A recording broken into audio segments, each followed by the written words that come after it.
ఊరిలో భయంకరమైన ఎండలు. అందరూ ఆ బావి చుట్టూ చేరి నీళ్ల కోసం పోటీ పడుతున్నారు. ఆ బావి వాళ్లకు ఒక ప్రాణదాతలా కనిపిస్తుంది.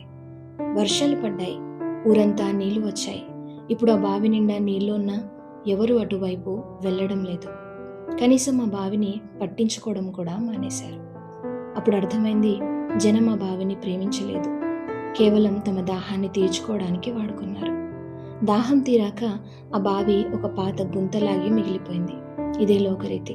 నీ దగ్గర వాళ్ళకు కావాల్సింది ఉన్నంత వరకే నీకు విలువ. వాళ్ళ అవసరం తీరిన మరుక్షణమే నువ్వు వాళ్ళకు గుర్తుండవు. లోకంలో చాలామంది అవసరం కోసమే మనతో ఉంటారు.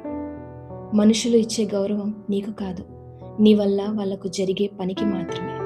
కాస్త సమయం పట్టొచ్చు, కానీ నీ విలువ తెలిసిన వాళ్ళు మళ్ళీ నిన్నే వెతుక్కుంటూ వస్తారు. వీడియో నచ్చితే లైక్, షేర్ అండ్ సబ్స్క్రైబ్.